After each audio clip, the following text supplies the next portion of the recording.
욥기를 같이 이렇게 쭉 배우고 있는데, 지난번의 내용까지는 엘리바스가 욥이 자신의 그 재앙으로 말미암는 힘든 것 때문에 자기의 그 불평, 불만을 토로한 것에 대해서 엘리바스가 말한 내용들을 지난번 5장을 통해서 한번 살펴보는 시간을 가졌습니다. 오늘부터 우리가 살펴볼 내용들은 이 엘리바스가 했던 말에 대해서 욥이 이제 화답하는 내용이죠. 화답이라는 말은 좀 적절하지 않을 것 같고 이제 변론을 하는 거죠. 서로 주장들을 하는 겁니다. 자기의 상황을 얘기를 하고 또 자기의 어떤 견해를 피력하는 그런 내용들이 되겠습니다. 그래서 6장, 7장의 내용이 욥의 그 변론의 내용이 되어집니다. 그리고 이제 8장부터는 빌닷이라고 하는 친구가 나와서 또 욥에게 자기의 생각을 피력하는 내용들로 또 내용들이 전개가 됩니다. 성경을 이렇게 좀 자세히 보다 보니까 진도가 좀 늦게 나가기는 하지만 이런 것들을 통해서 욥기만 우리가 살펴보는 게 아니라 또 다른 성경들과 이렇게 아울러 성경을 볼 수 있기 때문에 이런 시간들이 또 유익한 것 같습니다. 진도도 진도지만 이렇게 꼼꼼하게 한번 살펴보는 것도 우리에게 유익하지 않을까라는 생각을 한번 해봅니다. 오늘 6장 1절로부터 시작해서 7절까지 욥이 엘리바스에게 한 내용의 가장 핵심이 되는 내용을 앞에다가 한번 이렇게 옮겨봤습니다. 엘리바스는 욥에게 이런저런 얘기를 많이 하죠. 그래서 당신이 친구 욥이 이렇게 힘든 일들을 당하는 것은 하나님 앞에 분명히 숨겨진 죄들이 있기 때문에 무엇인가 심은 것이 있기 때문에 뿌리가 박히고 그 다음에 나무가 자라서 그런 열매를 재앙이라고 하는 열매를 맺게 된 것이다 라고 이렇게 독설을 퍼부었죠. 그렇게 독설을 퍼부은 것에 대해서 욥이 이제 초반부에 답을 하는 겁니다. 뭐라고 답을 한 거냐 하면 이렇게 답을 한 거예요.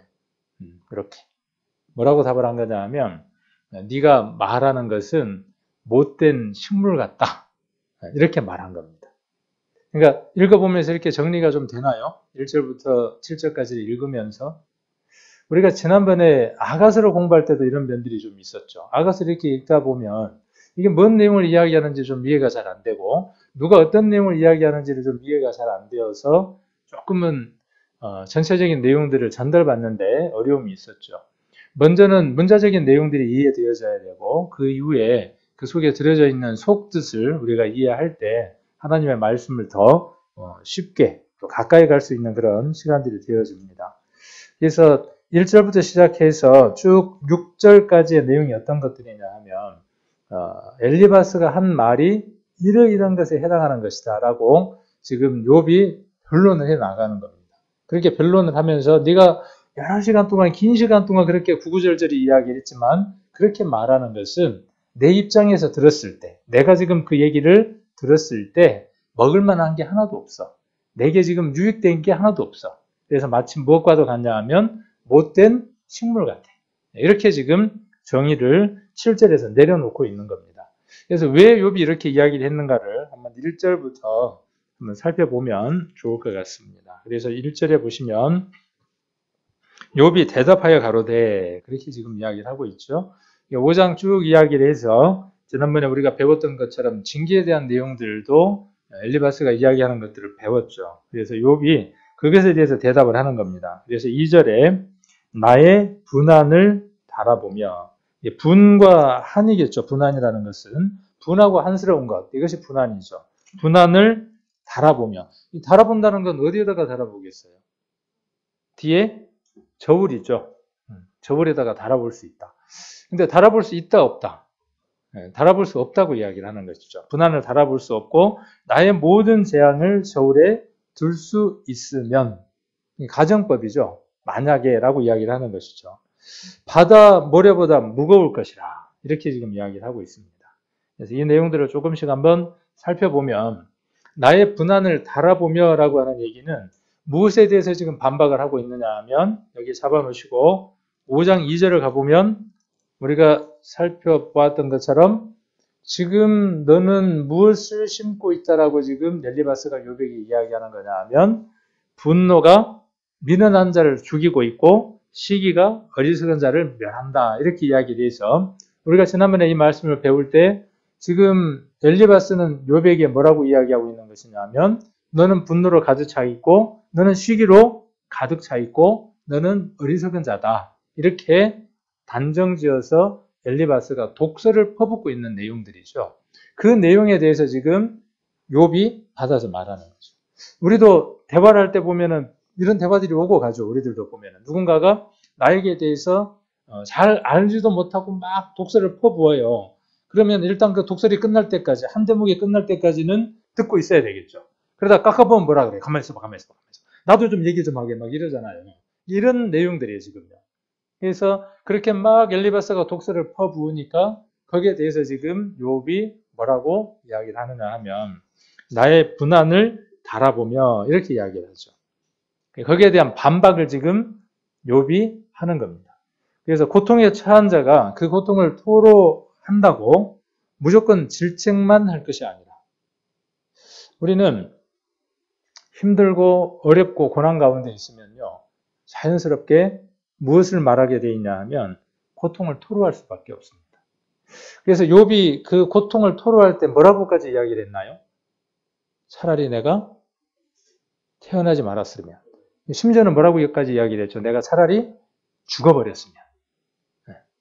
죽음에 대한, 부활에 대한 분명한 소망이 있었지만 그는 자살을 이야기하는 것이 아니라 정말 차라리 죽어버렸으면 좋겠다라고 이야기할 만큼 그 고통을 토로했죠.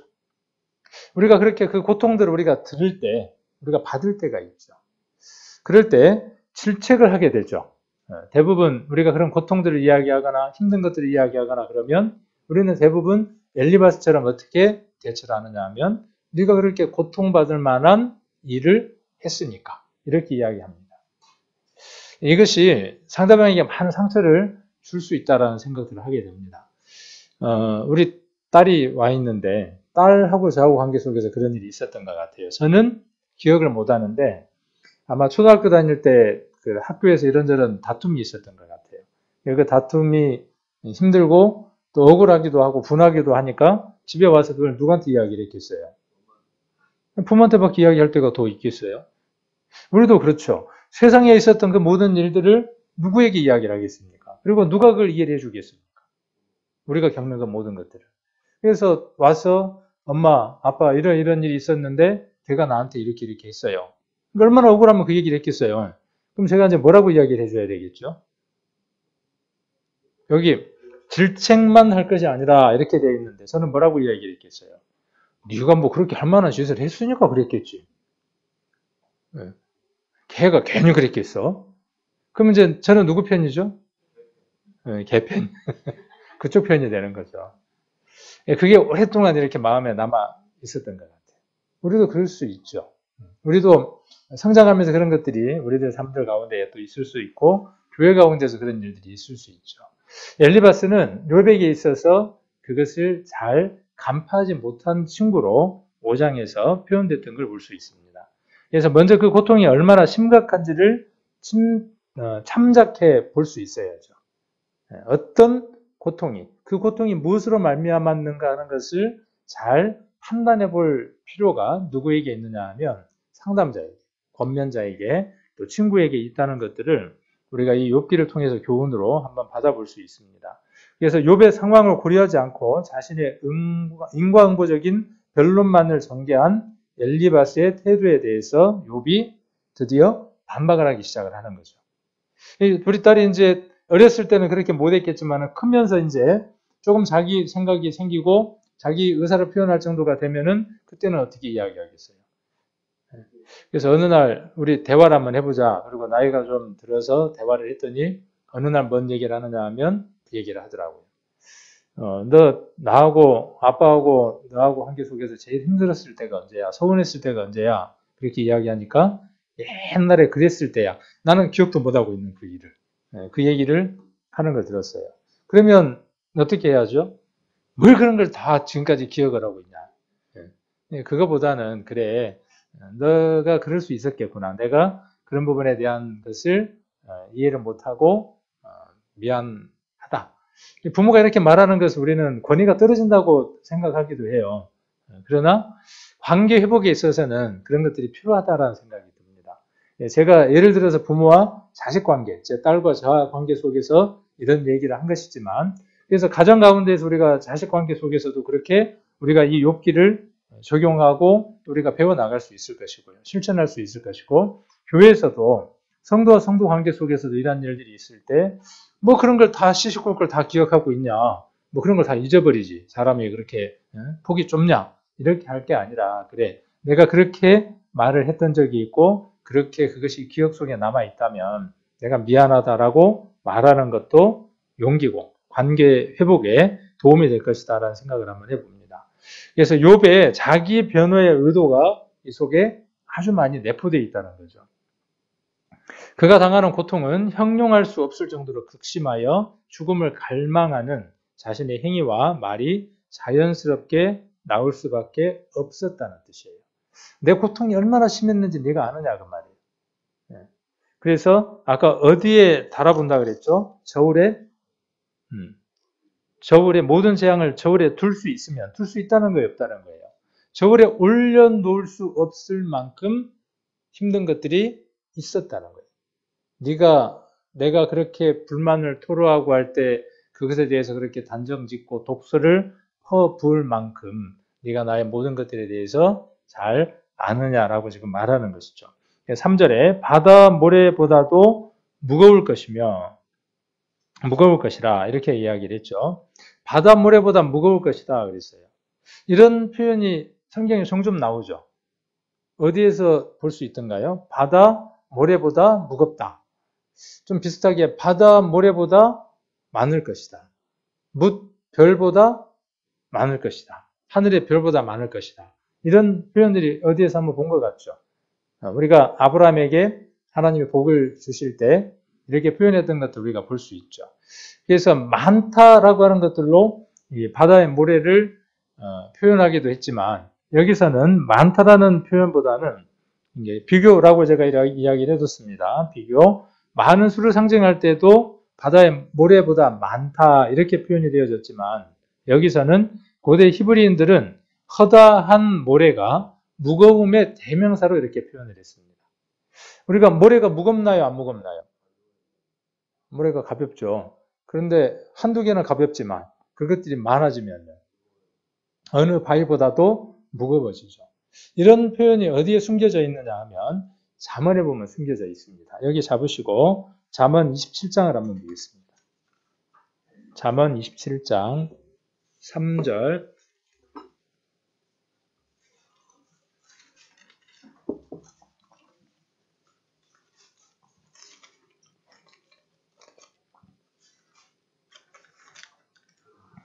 잠언 27장 3절입니다. 찾으셨으면 3절, 4절 같이 한번 읽겠습니다. 돌은 무겁고 모래도 가볍지 아니하거니와 미련한 자의 분노는 이 돌보다 무거우니라.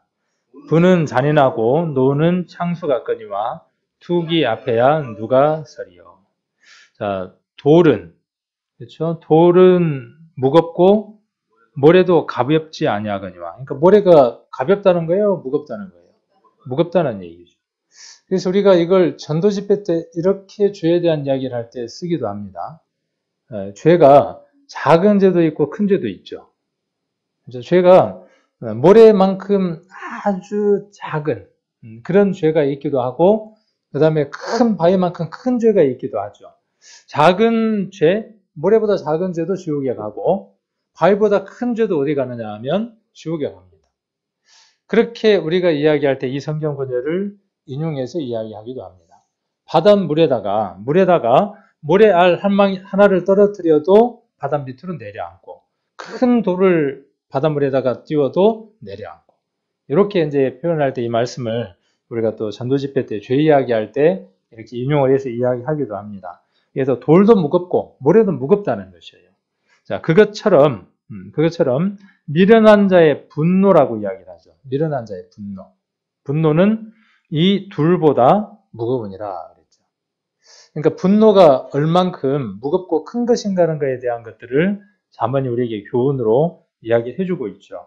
그래서 분은 잔인하고 노는 상수 같거니와 투기 앞에 누가 서리요 그랬어요.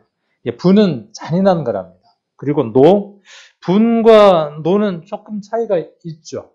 그래서 분과 노를 이렇게 분리해서 지금 이야기를 하죠. 분은 잔인하고 노는 상수 같다. 그래서 상수는 큰 물이 넘쳐 흐르는 것을 상수라 그러죠. 그래서 분노는 하나님 앞에 결코 합당한 것이 될 수가 없죠. 아름다운 것이 될 수가 없습니다. 근데 여기서 재밌는 것 하나가 이 분과 노는 누구의 성품이기도 한 줄 아십니까? 네, 사단의 성품이기도 하지만 하나님의 성품 가운데에 분노라고 하는 성품이 있습니다. 하나님은 매일 분노하시는 하나님이다. 시편 7편에 이렇게 기록되어 있습니다. 좀 이따 한번 찾아보도록 하고요. 그러나 그 분노는 우리가 일상적으로 내는 그 분노와 구별되어지는 다른 분노입니다. 거룩한 분노입니다. 그래서 그 분노는 불의한 것에 대한 분노지 우리처럼 까닭 없는 것에 대한 어떤 분노나 불의한 것에 대한 까닭 없는 것에 대한 분노가 아니라는 것을 우리가 구분해야 될 필요가 있습니다. 그래서 욥기로 다시 돌아가서 고대 히브리인들은 허다한 모래가, 그러니까 바다의 모래가 무겁다는 것에 대한 대명사로 이렇게 사용을 했다는 것을 우리가 한번 이해를 해볼 수 있을 겁니다. 자, 그러면서 뭐라고 이야기를 하느냐 하면 나의 말이 경솔하였구나. 내 말이 경솔했다는 거예요. 어떤 때 이런 말을 쓰죠? 이 표현이 어떤 거냐면은 이런 거예요. 내가 정말 힘들고 어려울 때 누군가를 찾아가서 그 사람이 나의 위로자가 되고 안위자가 되고 도움이 될 것 같아서 내 속에 있는 얘기를 다 털어놓고 이야기를 했어요. 그랬더니 그쪽에서 위로를 해주고 힘을 주고 용기를 주는 게 아니라 질책을 하고 책망을 하고 우리 딸에게 제가 그랬던 것처럼 네가 뭔가 잘못해서 그랬으니까 그 원인이 있겠지 라고 이야기를 하면 뭔 생각이 들어요? 내가 뭐하러 여기 새가 빠지게 찾아와서 요즘 말로 전문 용어로 새가 빠지게 찾아와가지고 시간 내서 이곳까지 와서 이렇게 내가 이 얘기를 해가지고 이런 내가 좋은 꼴을 볼까? 이 말이 뭐냐면은 나의 말이 경솔하였구나라는 표현으로 한번 생각을 해볼 수 있습니다. 내 입이 방정이지 내가 뭐하러 이 입으로 오만 불평과 불만을 토로해가지고 내가 태어나지 말았으면 좋겠다고 이야기를 하고 죽었으면 좋겠다고 이야기를 하고 내가 그렇게 방정을 뭐하러 떨어가지고 내가 이렇게 이 친구한테 이렇게 불편한 얘기를 들어야 할까라는 표현입니다. 이 표현이. 지난번에 남장년 모임을 이렇게 이제 한번 교제를 하면서 이런저런 얘기들이 나왔어요. 그러면서 어떤 교제들 한번 나눈 적이 있느냐 하면 우리가 우리들 마음 가운데에 불의한 것이 있고 불편한 것이 있고 불평이 있습니다. 우리가 그것을 다 쏟아놓습니다. 그렇게 쏟아놓으면 편하죠. 누가 편합니까? 일단 쏟아놓은 사람은 편해요. 그리고 그렇게 하면 그 사람으로부터 위로를 받을 수 있을 것이라고 생각을 합니다. 그런데 우리가 무엇 하나는 생각을 하지 못하느냐 하면 그것 때문에 듣는 사람이 마음의 상처를 받고 괴로워하고 힘들어할 것이라는 생각은 하지 않는다는 것이죠. 이제 그런 얘기들 이렇게 이제 주고받으면서 여러 가지 것들 한번 생각을 해봤어요. 나는 이 교회 가운데에서 정말 어떤 말들을 많이 하고 있을까? 긍정적인 얘기, 힘을 주는 얘기, 이런 얘기를 많이 하고 있을까? 아니면 다른 사람의 단편적인 어떤 모습들을 보고 단점들, 불편한 얘기들, 부정한 얘기들, 그 다음 아직 이루어지도 않는 일이지만 예측하고 추측해서 이 일이 이렇게 돼가니까 이 사람은 이렇게 이야기를 할 거야. 라고 이렇게 말을 해서 불편한 것들 또 마음 가운데에 그런 편견을 심어주는 그런 말들을 내가 많이 하고는 있지 않을까. 이번에 이제 남장유 교절하면서 그런 생각들을 많이 한번 해봤어요. 그래서 마음에 품고 있는 모든 불의한 말을 쏟아내면 나는 좀 시원할는지는 모르지만은 상대방도 고통받고 상처받고 아파한다는 거죠. 그래서 우리가 마음 가운데 그렇게 힘들고 어려운 것들이 있을 때 그 힘들고 어려운 것을 어떻게 해결하느냐는 것도 참 중요한 것 같습니다. 그래서 다윗을 보면, 우리가 시편을 통해서 다윗을 보면 그 모든 것들을 자기의 마음을 알아주었던 신복들이나 주변에 있는 사람들에게 그것을 토하거나 토로하거나 했던 것이 아니라 자기 심중 안에 있는 하나님께, 자기의 마음을 가장 잘 알아주는 하나님께 그 모든 것들을 토로하고 뿜어냈던 것들을 볼 수 있습니다. 우리의 그 삶들이, 우리의 신앙들이 이렇게 되어져야만 우리가 회복되어지지 않을까라는 생각을 한번 해보게 됩니다. 나의 말이 경솔하였구나 하는 이 말들을 한번 생각을 해보면서 나도 참 말을 경솔하게 하는 것들이 많구나 하는 이런 생각들을 많이 한번 해보게 됩니다. 제가 이렇게 간증들을 많이 하니까요, 이렇게들 그 반응들 하시더라고요. 그래요, 목사님은 맞아요. 그러니까 목사님 늘 그러시더라고요. 목사님 주의하세요. 노란 카드 이렇게 내 보이더라고요. 빨간 카드하고 내 보이고, 뭐 그럴 수도 있어요. 그러나 중요한 건 저도 그런 연약한 가운데 있고, 그래서 예수님이 필요한 것처럼 여러분들도 얼마든지 그럴 수 있습니다. 여러분들도 한번, 제가 그런 것처럼 여러분들도 한번 돌아보세요. 그 얘기를 하는 건데, 듣고 있다가 맞아 우리 목사님이 그럴 때가 참 많아. 그리고 제가 그런 상황이 딱 되면은 뭐라고 이야기하느냐 하면 옐로우 카드를 딱 하나 내놓더라고요. 그러면 제가 뭔 생각이 드냐면, 맞아요, 제가 더 낮아져야죠 라고 하는 생각이 들면서도 이건 좀 아닌데, 이럴 때가 좀 있어요. 그래서 이렇게 제가 제 가정 얘기나 제 얘기를 할 때 각각 한번 돌아보자는 얘기예요. 자, 욥기로 다시 6장으로 돌아가서, 그래서 나의 말이 경솔하였구나. 우리가 이렇게 또 말할 수 있는 것도 용기인 것 같아요. 이렇게 말할 수 있어야 하고, 그래야 그 부분들을 우리가 바로잡아서 정리를 해 나갈 수 있겠죠. 그래서 고통으로 인한 자신의 토로가 정당함을 주장하는 강한 표현이기도 합니다. 자, 그 다음 4절 한번 보시면, 전능자의 살이 내 몸에 박힘에 나의 영이 그 독을 마셨나니 하나님의 두려움이 나를 엄습하여 지는구나. 이 전능자의 살이 내 몸에 박힘에 이렇게 이야기를 하고 있습니다. 전능자는 당연히 하나님을 말하고 있는 것이고, 살은 뭘까요? 살 그러면은 이것도 살이고, 여기서 이야기하는 살은 뭐냐 하면 화살을 이야기하는 겁니다. 전능자의 화살이 내 몸에 박혔다는 거예요. 아프겠어요? 안 아프겠어요? 아파요. 그런데 그 뒤에 표현은 더 한 발 더 앞서 한 발 더 가 있는 걸 볼 수 있습니다. 옛날 무기들 보면요, 그 치명적인 독을 어디에다 묻히느냐 하면 화살 끝에다가 묻히죠. 독을 화살 촉에다 묻혀가지고 쏩니다. 그러면 그냥 화살을 맞은 것보다 독을 묻힌 것이 훨씬 더 치명상을 입히겠죠. 지금 그런 표현이에요. 자, 화살을 쐈는데 그 화살에 뭐가 있냐면 독이 있어요. 그래서 처음은 그 화살이 몸에 박힌 거예요. 그래서 육체적으로 얼마나 힘들고 고통스럽겠어요. 그러나 이제 한 발 더 나아가서 그 독이 서서히 어디로 퍼져나가기 시작을 해요. 이제 피를 타고 심장을 타고 온몸에 돌기 시작하는 그런 표현들로 이 표현을 지금 하고 있는 겁니다. 그래서 나의 영이 그 독을 마셨다라는 표현은 어떤 표현이냐면, 화살 끝에 있는 그 독이 그 신경을 타고 핏줄을 타고 온몸에 돌아서 온몸을 꼼짝할 수 없게 된 그런 어떤 표현들처럼, 이제 그것이 몸으로부터 시작해서 어디까지요? 그의 영혼까지 메말라가고 힘들어가고 있는 것에 대한 표현을 이렇게 지금 이야기를 하고 있는 겁니다. 그래서 이 구절을 통해서 우리가 뭘 하나 생각을 해볼 수 있느냐 하면, 전능자의 화살이라고 하는 것을 욥은 징계로 받아들이고 있다는 거예요. 자기에게 지금 베풀어져 있는 그 모든 것들을 무엇으로 인정하고 있느냐 하면 하나님이 자기에게 주신 것들로 받고 있다는 거죠. 이건 굉장히 중요한 것 같아요. 우리의 삶들 안에서 우리에게 베풀어져 있는, 우리가 생각하는 좋은 것과 우리가 생각하는 좋지 않는 그 모든 것들이 누구로부터 왔는가 하는 것을 바라보는 이 시각은 굉장히 중요한 것 같아요. 그래서 욥은 이것들이 하나님으로부터 온 것이다. 욥에게 주어진 여러 가지의 재앙들이 1장, 그 다음에 2장 쭉 걸쳐지는 그 모든 재앙들, 자기의 자녀들이 죽고 완벽하리만큼 모든 세상들을 가졌고 또 장래를 위해서 준비된 모든 그것들이 어느 날 한순간에 다 날아가 버렸던 그 모든 것들이, 그리고 자기의 몸에까지 기왓장으로 몸을 긁어야 할 만큼 그렇게 힘든 그 모든 것들이 누구로부터 온 것이라고 인정을 하고 있느냐 하면 하나님으로부터 온 것이라고 하는 것을 욥은 인정하고 있죠. 그래서 그 화살을 뭘로 비유를 했느냐 하면 징계로 비유를 한 거죠.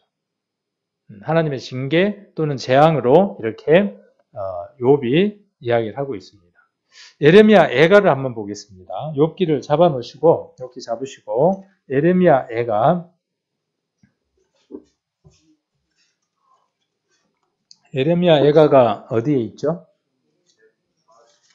예레미야 애가 3장 11절 1147페이지 정도에서 찾으시면 됩니다. 11절 예레미야 3장 11절, 12절, 13절 같이 한번 읽어보겠습니다. 나의 길로 치우치게 하시며 내 몸을 찢으시며 나로 적막하게 하셨도다. 활을 당기고 나로 관역을 삼으시어 전동의 살로 내 허리를 맞추셨도다. 이 전동의 살로, 이 전동은 화살을 담아두는 통, 이렇게 이야기를 하고 있네요. 거기에 하나님을 의인화한 것이죠. 그래서 그 사냥꾼처럼 사냥꾼 그 등에 화살을 담아두는 통이 있어서 그 통에서 활을 하나 끄집어내서 누구를 맞췄다는 거죠? 나를 관역으로 삼은 것이죠. 왜 이스라엘은 이렇게 관역이 되어졌을까요? 예레미야 예가는 이스라엘의 그 멸망에 대한 그 슬픈 내용들에 대한 것들을 예가를 씌워서 기록해 놓은 것들이죠.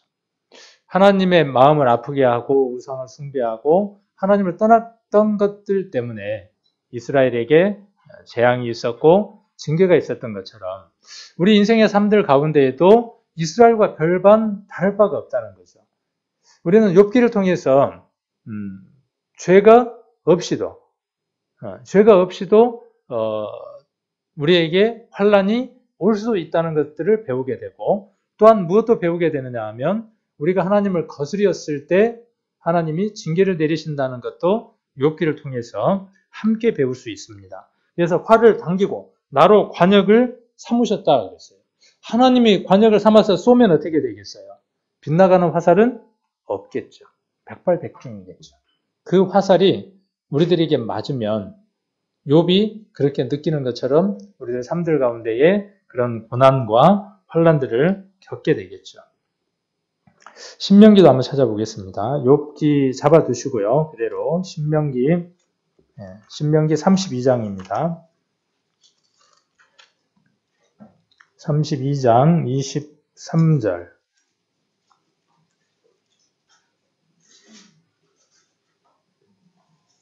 신명기 32장 23절 내가 재앙을 그들 위에 쌓으며 나의 살을 다하여 그들을 쏘리라. 여기도 보면 하나님이 진노하신 그 부분을 이야기를 하면서 이렇게 이야기를 하고 있습니다. 그래서 살을 다하여 그들을 쏘리라 이렇게 기록되어 있습니다. 시편 7편을 한번 보겠습니다. 시편 7편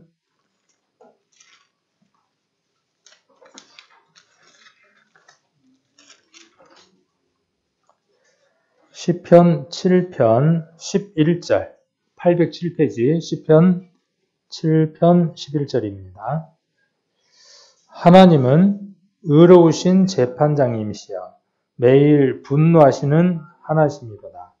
사람이 회개치 아니하면 저가 그 칼을 가르시며 그 활을 이미 당기어 예비하셨도다. 죽일 기계를 또한 예비하시며 그 만든 살은 화전이로다. 이렇게 불 화살을 준비해서 쏘시는 분. 그래서 화살, 그 다음에 살, 이 모든 것들이 하나님이 징계하시고 벌하시고 하는 것에 대한 도구, 그런 표현들로 성경에서 많이 표현되어져 있는 것들을 우리가 살펴볼 수도 있습니다. 11편도 한번 보겠습니다. 11편. 네, 11편은 조금 이따가 한번 보도록 하고요. 21편을 먼저 한번 보겠습니다. 21편 12절을 먼저 한번 보시겠습니다. 내가 저희로 돌아서게 하면 그 얼굴을 향하여 활 시위를 당기리로다. 그래서 대부분 이런 표현들이 환난과 그 다음에 징계와 재앙과 이렇게 맞닿아 있고 연이어져 있는 것을 볼 수 있습니다. 반면에 11편을 한번 보겠습니다. 11편 1절부터 3절까지를 한번 보겠습니다. 자, 하나님의 그 전능자의 살이 있고요. 전능자의 살이 하나님의 그 뜻 가운데에서 뉘우치고 돌이키게 하기 위해서 그 올바르지 못한 길에서 돌아오게 하기 위해서 그런 도구로 하나님의 화살을 쏘는 경우가 있고 그렇게 쏘시는 경우가 있고 이 11편에 보면 1절부터 3절까지 같이 한번 읽겠습니다. 내가 여호와께 피하였거늘 너희가 내 영혼들어 새같이 내 산으로 도망하라 함은 어쩌미요. 악인이 활을 당기고 살을 시위에 먹이며 마음이 바른 자를 어두운 데서 쏘려 하는도다. 터가 무너지면 의인이 무엇을 할꼬. 자, 내 영혼들어 산같이 내 산으로 도망하라 하면 어쩌민고. 하나님께 숨고 하나님께 피해서 그 영혼을 구해야 될 텐데 그것이 아닌 다른 곳에 가서 도망하고 숨는다고 해서 답이 나오질 않죠. 그리고 2절에 보면 악인이 활을 당겨요. 그러니까 하나님만 활을 당겨서 구원받은 인생들에게 쏘는 게 아니라 누구도 쏘죠? 악인도 쏘네요. 사단도 쏩니다. 그래서 그 대상이 누굽니까? 악인이 활을 당기고 살을 시위에 먹이며 마음이 바른 자예요. 마음이 바른 자. 정말 이 세상 가운데에서 하나님 뜻 가운데에서 참되게 살아가려고 하는 그 마음이 바른 자를 어디에서 쏘는지 아십니까? 보이는 데서 쏘면 괜찮겠죠. 아, 저기다 하고 피하면 되니까. 근데 어디에서 쏩니까? 어두운 데서. 어두운 데서 쏩니다. 그래서 에베소서에는 이 말씀에 대해서 방어책으로 뭘 얘기를 했습니까? 자, 화전이 있다 그랬죠. 화전. 에베소서에 보면 화전이 있어요. 불화살이 있어요. 그 불화살을 누가 쏘느냐 하면 사단이 우리에게 쏩니다. 한 번 맞으면 어떻게 돼요? 불화살 맞아보셨죠? 네, 불화살 맞으면 속이 어떻게 돼요? 막 부글부글 올라오죠. 누군가가 지난번에 욥기에 보면은 혀에 채찍이라고 돼 있었죠. 네, 그 혀에 채찍이 한번 맞으면요, 막 불에서 불덩이 같은 게 올라와요. 누군가가 아무렇지 않게 지나가듯이 휙 던진 그 말 한마디에 한번 무심코 던진 돌에 개구리의 생명이 한번 달려있는 것처럼 한번 끌어오르기 시작을 하면 주체를 할 수가 없죠. 그렇게 불화살 한번 맞으면요, 어떻게 할 수가 없습니다. 사단은 그럴 때 깨춤을 추는 거죠. 자, 그럴 때 필요한 게 뭐냐 하면 검이 필요하죠. 하나님의 말씀의 검이 필요하고 이 말씀이 우리들 10년 가운데 있을 때 그것들을 이겨낼 수가 있죠. 그래서 3절에 뭐라고 기록하고 있냐 하면 터가 무너지면 의인이 무엇을 할꼬 그랬어요. 터. 예수 그리스도라고 하는 그 반석 위에 우리가 집을 지어서 영원한 삶을 살아가는 우리들입니다. 그런데 그 반석이 무너져 버리면 아무런 의미가 없습니다. 구원받은 우리들에게요, 모든 것들이 다 사라져 버려도 괜찮아요. 내 재산 전부가 다 사라져도 괜찮습니다. 내 건강 전부가 다 사라져도 괜찮습니다. 그러나 무엇이 사라진다면요? 내가 구원받은 그것이 사라진다면. 그럴 수 없죠, 우리에게. 그럴 수가 없습니다. 그래서 터가 무너져 버리면 의인이 무엇을 할꼬 그랬어요. 구원받은 우리들에게요, 가장 기본이 되는 예수 그리스도가 우리에게 기본이 되지 않으면요, 우리는 아무것도 할 수 없습니다. 우리가 복음 전하는 것, 그 다음에 교회 가운데서 생활해 나가는 것, 오늘 또 저녁에 보니까는 꼭 주일 같아요. 오늘 저녁도. 우리 성도님들 많이들 오셨어요. 이게 뭐냐 하면 터예요, 터.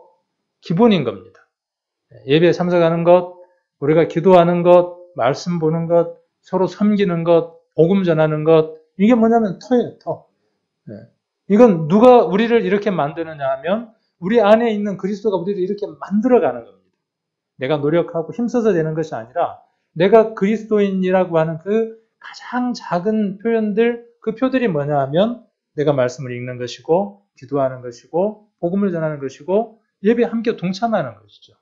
이 터가 무너져 버리면 의인이 무엇을 하냐는 거죠. 아무런 의미가 없는 겁니다. 그러면 이 터를 무너지게 하는 걸 누가 한다고요? 이 터가 무너지게 하는 걸 누가 하느냐 하면 어두운 데서, 그렇죠? 밝은 데서 안 합니다. 어두운 데서 불화살 하나 딱 당겨갖고 사단이 삼킬차를 며칠 몇 달을 굶은 사자가 먹이를 찾아서 어슬렁거리는 것처럼 사단은 오늘도 그렇게 삼킬자를 찾습니다. 구원받지 않는 사람을 먹을까요, 사단이?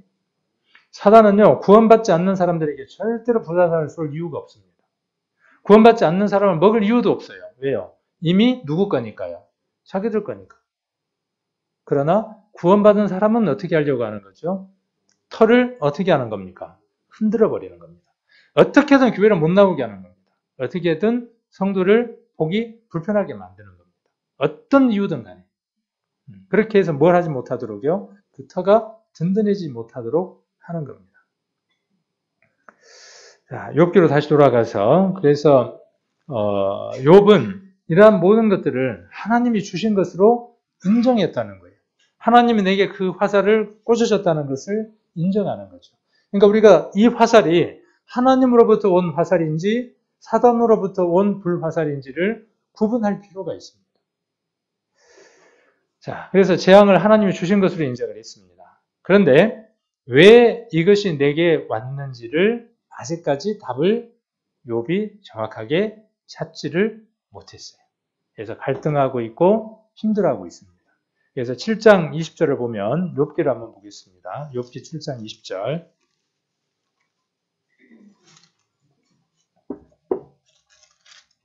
(7장 20절을) 보시면 사람을 감찰하시는 자여 내가 범죄하였은들 주께 무슨 해가 되오리까? 어찌하여 나로 관역을 삼으셔서 스스로 무거운 짐이 되게 하셨나이까? 아직도 그 답을 찾지 못해서 계속 의문형의 얘기들을 지속하고 있는 걸 봅니다. 16장 12절도 한번 보시면 내가 평안하더니 그가 나를 꺾으시며 내 목을 잡아 던져 나를 부셔뜨리시며 나를 세워 관역을 삼으시고 그 살로 나를 사방으로 쏘아 인정 없이 내 허리를 뚫고 내 쓸개로 땅에 흘러나오게 하시는구나. 참 이 표현이요. 얼마나 이렇게 표현들을 잘해놨는지 모르겠어요. 쓸개로 땅에 흘러나오게 하시는구나. 얼마나 힘들면 이렇게 표현을 했겠습니까? 그런데도 이것이 어떤 연유인지 명확하게 지금 욥이 번지수를 제대로 잡고 있지 못하는 것을 우리가 욥기를 통해서 한번 살펴볼 수 있습니다. 자, 6장 다시 4절로 돌아가서 자, 나의 영이 그 독을 마셨나이다 하는 이 표현은 독은 살, 그러니까 욥에게 주어진 일련의 재앙, 그것을 이야기를 하고 고대인들은 사냥을 할 때 화살의 끝에 독을 묻혀 쓰곤 했는데 욥은 이러한 비유를 사용함으로써 마치 독 화살을 맞은 짐승이 그 독성이 온 몸에 퍼짐으로 인해 차츰 죽어가듯 하나님의 진노를 받은 자신이 점점 더 깊은 절망과 회의 늪으로 빠져들어가는 상태를 나타내고 있다. 특히 본절 상반절에서는 화살이 몸에 박혔다고 했으나 하반절에는 그 화살의 독이 그 영을 삼킨다고 표현함으로써 몸에서, 신체에서 영혼으로까지 이행되어 가는 그의 고통을 강조하고 있다 그랬어요. 이게 몸과 영혼은요, 뛸래 뛸 수 없는 관계에 있습니다. 지난번에 우리 여장년회 때도 그런 교제를 나누었는데 이 네 가지가 항상 영향이 있습니다. 이 몸과 생각과 마음과 영은 뛸래야 뛸 수 없는 상관관계 속에 있습니다. 근데 이 중에 제일 중요한 게 뭐냐 하면 영도 중요해요. 영이 구원받는 게 중요하죠. 이건 말할 것도 없죠. 그래서 이 영은 어디에 영향을 미치느냐 하면 마음에 다시 영향을 미칩니다. 그 다음에 마음은 어디에 영향을 미치느냐 하면 생각에 영향을 미칩니다. 그리고 생각은 무엇을 결정짓느냐 하면 그 사람의 삶의 행동의 패턴을 결정짓습니다. 그 사람이 어떻게 살아가느냐의 삶의 습관은 그 사람의 생각과 연관이 되어 있습니다. 그리고 그 생각은 어디에 영향을 미치느냐 하면 그 사람의 마음에 또한 영향을 미칩니다. 그 마음은 영을 쇠하게 할 수도 있습니다. 그래서 살이 몸에 박히면 생각도 같이 괴로워집니다. 마음도 괴로워지게 되고 영도 피폐해져 갑니다. 그래서 우리가 이 몸을 잘 관리하는 게 필요합니다. 몸도. 그래서 우리가 데살로니가에 보면 뭐라고 되어 있느냐 하면 주님이 오셨을 때 우리가 어떻게 되기를 원한다고 기록하고 있느냐 하면 온 몸과 혼과 영이 이렇게 표현하고 있습니다. 흠 없이 보존되기를 원한다 그랬어요. 영만 중요한 게 아니라 혼도 중요하고 몸도 중요한 겁니다. 그래서 우리 그리스도인들은 건강 관리도 잘 해야 되고 이럴 때 제가 좀 찔리긴 합니다. 저도 건강 관리를 잘 안 하니까 아직은 괜찮으니까 아직은 괜찮을 때 관리를 잘 해야 되는데 그래서 운동도 하고 먹는 것도 조심하고 해야 되는데 왜? 이 몸이 무엇에 영향을 주느냐 하면 아까 생각과 마음을 묶어서 혼이라고 이야기를 합니다. 혼에 영향을 주기 때문에 그렇습니다. 그리고 혼이 피폐해져 가면 영도 피폐해져 가는 거예요. 서로 상관관계 속에 있는 겁니다. 근데 어느 한쪽에 치우치는 것이 세상 사람들이죠. 세상 사람들은 어디에다 치우치는 거죠? 몸과 혼에만 치중하는 거죠. 그래서 몸이 즐겁게 하기 위해서 그 다음에 혼이 즐겁게 하기 위해서 영화도 보고 뭐 취미도 갖고 그러는 것이잖아요. 그런데 우리는요. 우리는 그렇게 몸과 혼이 즐거운 것이 영과 어떤 상관이 있는가를 구별하는 사람들이죠. 몸과 혼이 기쁘다고 해서 그것이 영과 합당하지 않는 것이면 우리는 버려야 하는 것이죠. 그것을 구분해야 하기 때문에 우리가 세상 사람들보다 더 힘들게 살아가는 것이죠. 그리고 힘들게 살아가는 그것을 하나님은 그냥 보시지 않고 다음에 무엇으로 갚으시느냐 하면 하나님 나라에서 더 큰 것들로 갚으신다는 거죠. 우리가 그렇게 살아갈 때 하나님은 우리의 삶을 귀하게 보신다는 겁니다. 여러분들이 구별되어 살아갈 때 가치 없는 것 같지만 하나님은 그 순간을 가장 귀한 것으로 여겨주신다는 겁니다. 그래서 이 신체를 잘 관리해야 되는 이것도 우리에게 꼭 필요한 것이라는 것을 나의 영이 그 독을 마셨다는 것을 통해서 한번 살펴볼 수 있습니다. 또 하나님의 두려움이 나를 엄습하여 치는구나 이렇게 이야기를 하죠. 그래서 그 재앙의 주체가 하나님이라는 것을 인식하고 있는 것이죠. 우리에게 일어나는 모든 일들은요 우연이 없습니다. 저와 여러분에게 일어나는 모든 것들은 하나님의 간섭하심 하에서 일어나는 것입니다. 사단이 우리에게 불화살을 쏘는 그것까지도 무엇 속에 포함되어져 있느냐 하면 하나님의 큰 섭리 가운데 포함되어 있습니다. 그러므로 그것을 이길 수 있고 해결할 수 있는 것은 그 사단의 불화살보다 더 크신 분의 섭리 속에 들어가서 그분을 의지할 때만 해결되어질 수 있는 것이죠. 욥은 가장 두려워했던 것이 뭐냐면요. 자기가 하나님의 형벌의 대상이 되어져서 하나님하고의 관계가 단절되는 것을 가장 두려워했습니다. 그래서 하나님의 두려움이 나를 엄습하여 치는구나 하는 것은 무엇이냐 하면 혹 이것이 이런 모든 재앙들이 하나님으로부터 단절되어졌기 때문에 일어나는 일들이 아닌가 하는 그 두려움이 누구에게 있었다는 것이냐 하면 욥에게 있었다는 것입니다. 우리에게요 교통사고가 나서 집안에 있는 모든 것들도 다 잃어버리고 내 건강까지도 다 잃어버렸다고 할지라도요 그것은 두려움의 대상이 아닙니다. 여러분 가정 안에 어떤 힘든 일들이 있다고 할지라도 그것은 두려움의 대상이 결코 아닙니다. 무엇이 두려움의 대상이냐 하면 하나님과 끊어지는 것입니다. 우리가 우리의 신앙을 지켜가는 것 같잖아요. 우리가 우리의 믿음을 지키는 것 같잖아요. 결코 그렇지 않습니다. 우리의 이 작은 믿음까지도 하나님 이것을 지켜주시지 않으면 지켜지지 않는 것이 우리의 믿음인 것을 우리는 잘 압니다. 그래서 우리는 늘 겸손하고 낮아진 마음으로 하나님 앞에 나와서 우리의 믿음 적은 것을 하나님 앞에 내어놓고 우리의 믿음이 더 커지기를 구하는 그 마음이 있을 때 우리의 믿음들이 회복되어지고 더 큰 믿음들로 우리가 살아간다는 것이죠. 우리에게 가장 큰 두려움이 뭐냐 하면 하나님과 단절되는 것입니다. 그럴 리가 있나요? 없나요? 하나님이 우리를 끊어내십니까?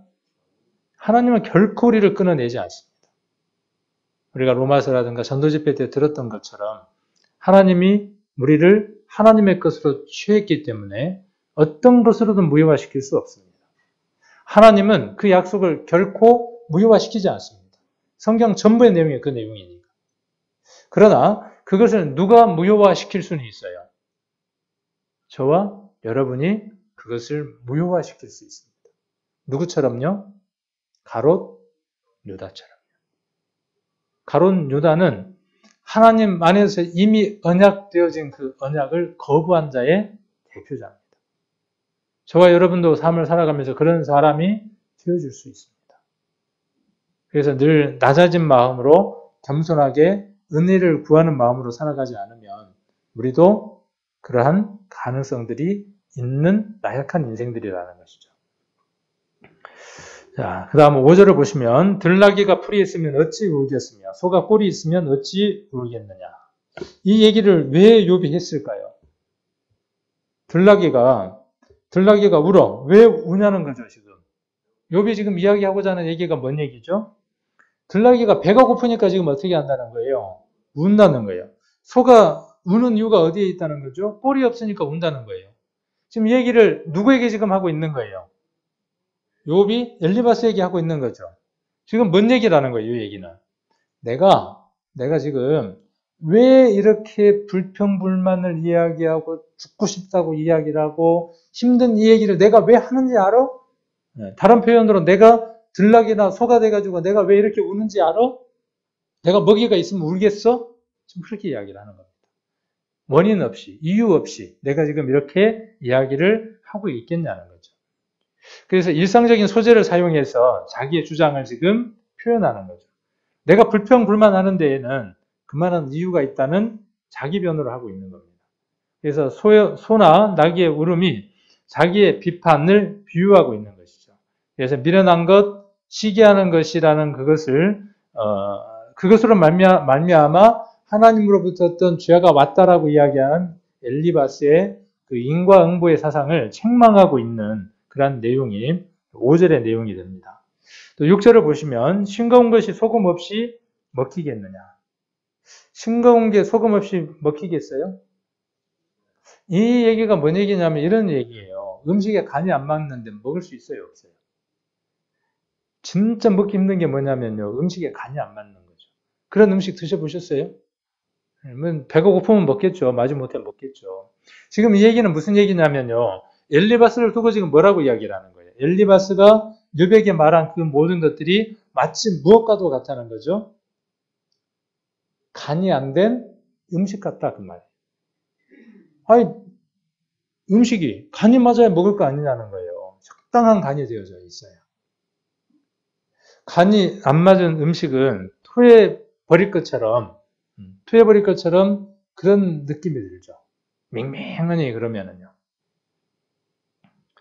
자, 그 다음 또 어떤 표현을 하느냐 하면 달걀 알 흰자위가 맛이 있겠느냐. 달걀의 영양가는 어디에 다 들었죠? 노란자에 다 들었죠. 이 삶은 달걀이라고 생각을 하면 조금 이게 좀 그렇고요. 날달걀이라고 한번 생각을 해봅시다. 날달걀을 깼어요. 깨면 그 흰자위가 이렇게 이런데 어디 묻었거나 그러면 어떻게 되죠? 좀 침이 마른 것처럼 그런 모습이 되죠. 그래서 이 내용을 조금 이렇게 한번 이해를 해볼 수도 있어요. 잠을 자다가 소고기를 먹고 침을 지르는 꿈을 꿨어요. 잠결에. 그럴 때 있잖아요. 네, 맛있는 걸 먹는 꿈을 꾼단 말이에요. 그럼 자다가 어떻게 돼요? 자다가 나도 모르게 보면은 침이 막 지르렀잖아요. 그럴 때 없던가요? 혹시? 없었어요? 간혹 가다 보면 그럴 때가 있어요. 침이 이렇게 올라가고 베개에 묻어 있을 때가 있어. 그래갖고 보면 축축하게 젖어 있어. 좀 이따 보면은 침 냄새도 나고 찝찝해요, 안 찝찝해요, 지금. 그래갖고 여기 이제 이렇게 말라갖고는 이렇게 하얗게 이렇게 묻어 있어요. 그래갖고는 침 냄새가 나면서 그게 좀 약간 더 오래되면은 막 그 냄새가 안 좋은 냄새가 나잖아요.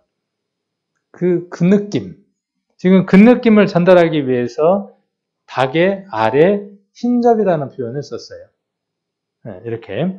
그래서 달걀 알에 흰자위가 맛이 있겠느냐 그렇게 지금 이야기를 하고 있는 겁니다. 잠결에 일어나가지고 그 꿈이 깼는데 보니까 이렇게 하고 묻어갖고 숨이 질 흘려 있는데 그것이 어떻다는 거죠? 냄새도 나고 구질구질하고 더럽더라 그 말이에요. 그러니까 지금 이거는 어떤 표현을 하는 거냐 하면 이렇게 표현하는 거예요. 네가 말하는 거 정말 역겨워서 내가 더 못 들어주겠어. 다른 표현을 지금 어떻게 한 거냐 하면 이렇게 우회적으로 돌려서 이야기를 하는 거예요.